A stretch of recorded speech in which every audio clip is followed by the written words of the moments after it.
Think about the moment when everything changed, but nobody noticed until it was too late. That split second when Donald Trump stood at the National Prayer Breakfast, supposedly listening to Congressman Jonathan Jackson deliver a sermon about kindness and presidential responsibility, but Trump's eyes were completely unfocused. His posture was slack. His body language screamed guilt and shame. And social media exploded with people asking, is he sleeping standing up?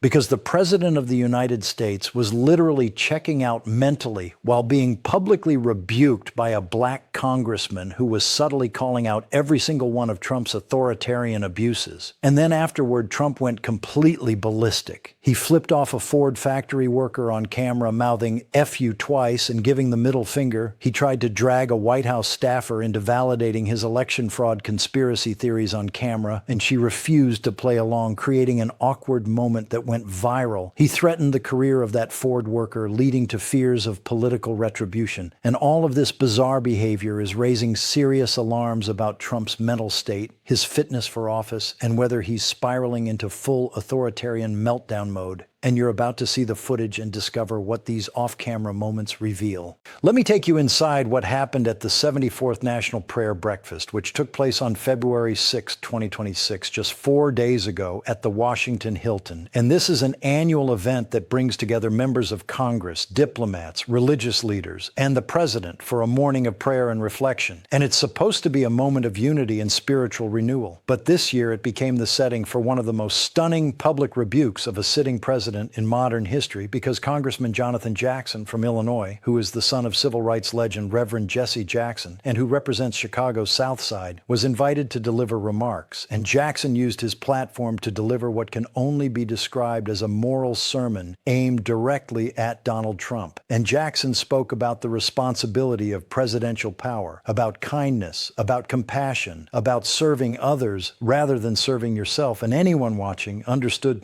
exactly what Jackson was doing. He was calling out Trump's cruelty, his authoritarianism, his corruption, his narcissism, everything that Trump represents. And he was doing it while Trump stood right there on stage in full view of the cameras. And what the footage shows is absolutely stunning. Trump is standing there during Jackson's speech, and his entire demeanor suggests he's completely checked out mentally. His eyes appear unfocused. He's not making eye contact with anyone. His posture is slouched and uncomfortable. He looks like someone who is deeply ashamed and doesn't want to be there. And social media immediately seized on this. Thousands of people started sharing the video clips and analyzing Trump's body language.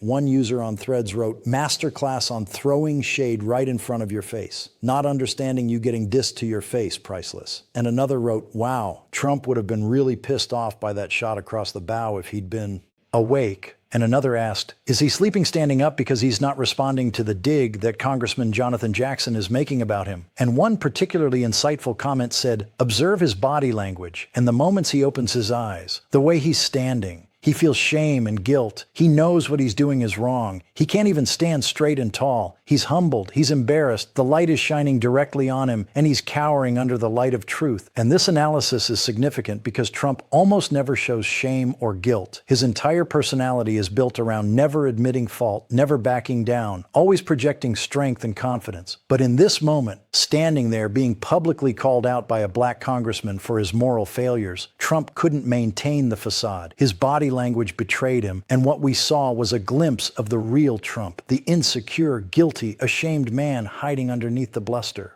And then just days later, we got an even more disturbing display of Trump's deteriorating behavior when he visited the Ford River Rouge plant in Dearborn, Michigan on Tuesday, February 4th. And this was supposed to be a carefully choreographed event focused on U.S. manufacturing and the auto industry. Trump was touring the factory, shaking hands with workers, posing for photos, doing the standard presidential photo op stuff. But then something happened that cameras caught and that the White House is now desperately trying to defend. A Ford factory worker named Anthony Sabula, who was standing about 60 feet away from Trump, started heckling him. Sabula shouted something at Trump. Multiple reports say it was an insult, though the exact words aren't confirmed. And Trump heard him very clearly. And instead of ignoring it like a normal president would, instead of staying professional and continuing the tour, Trump completely lost it. Video published by TMZ shows Trump turning toward where the voice came from, and you can clearly see Trump mouthing the words F you twice. And then Trump raises his middle finger and flips off the worker. Yes, the President of the United States gave someone the middle finger on camera during an official presidential visit, and the White House's response to this was absolutely insane. Press Secretary Caroline Leavitt actually defended Trump's behavior, calling it an appropriate and unambiguous response to a heckler. She literally said it was appropriate for the president to curse at and flip off an American citizen, and conservative media tried to spin this as Trump being authentic and not politically correct. But here's the thing, this isn't about political correctness. This is about basic professionalism and dignity of the office.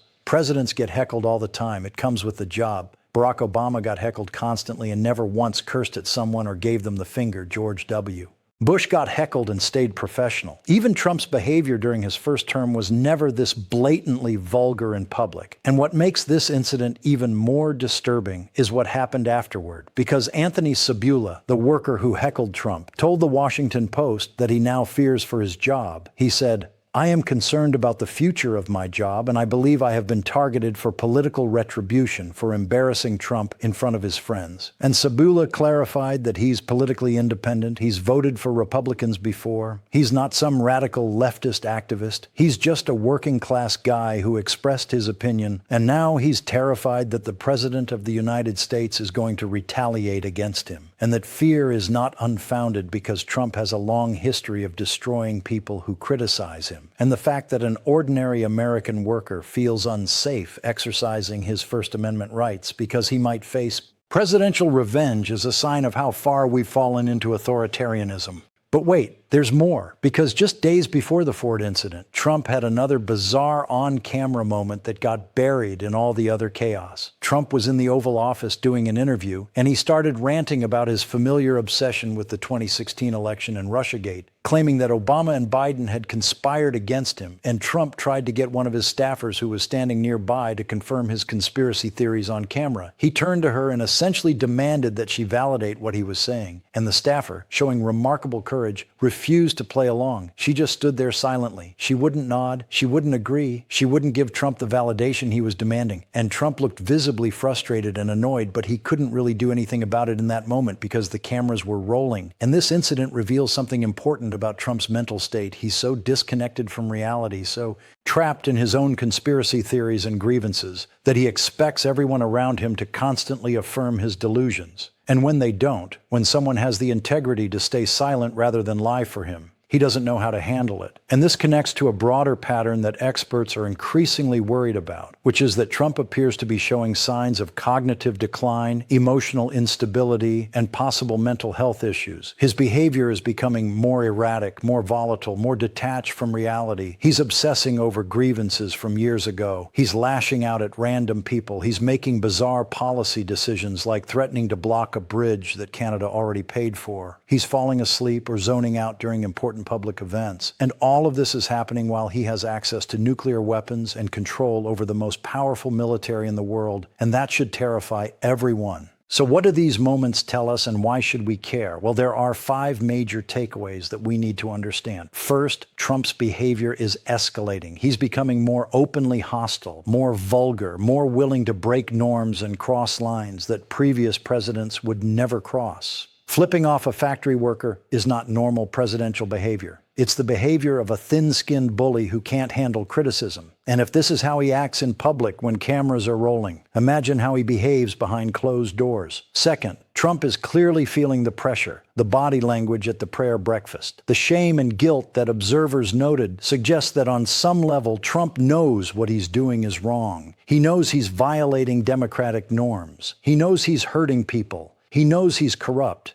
But he can't stop himself because his ego won't allow him to back down or change course. And that internal conflict is manifesting in increasingly bizarre behavior. Third, Trump is creating a climate of fear where ordinary Americans are afraid to criticize him. When a Ford worker feels like he might lose his job for heckling the president, when whistleblowers are terrified to come forward, when government employees are mass quitting rather than work under Trump's administration, that's not democracy, that's authoritarianism, and we're watching it happen in real time. Fourth, the people around Trump are starting to resist. That staffer who refused to validate his conspiracy theories, the grand juries that refuse to indict his enemies, the judges who are blocking his illegal orders. These are all examples of individuals standing up to Trump even at personal risk. And that resistance is crucial because it shows that not everyone is willing to enable his authoritarian tendencies. There are still people with integrity who are willing to say no. And fifth, and most importantly, Trump's mental fitness is increasingly questionable. The zoning out, the erratic outbursts, the inability to handle criticism, the obsession with past grievances, the disconnection from reality. These are all warning signs that Trump may not be psychologically capable of handling the responsibilities of the presidency. And unlike physical health, where we have objective medical tests, mental health is harder to assess, but behavioral patterns don't lie, and Trump's patterns are deeply concerning. And here's what makes all of this so dangerous. We're only 13 months into Trump's second term. He has nearly 3 more years in office. And if his behavior is already this erratic, if he's already this unstable, what's going to happen when he faces a real crisis?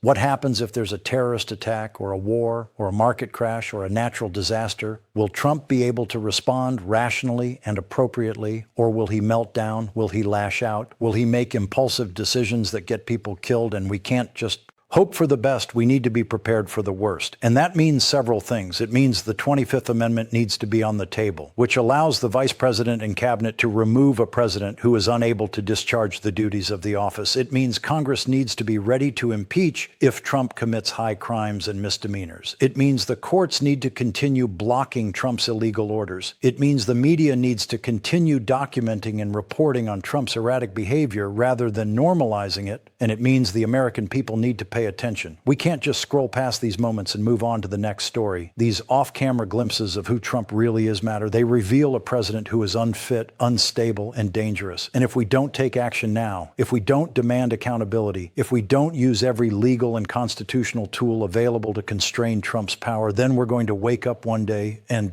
discover that our democracy is gone, that we've sleepwalked into authoritarianism, and that it's too late to fix it. So yes, cameras missed some of these Trump moments, or they caught them, but people didn't pay enough attention, but we can't afford to miss them anymore. Every outburst, every display of guilt, every moment of instability needs to be documented, analyzed, and acted upon, because this isn't about politics. This isn't about partisan warfare. This is about the survival of American democracy and the safety of the American people. And that's a responsibility we all share.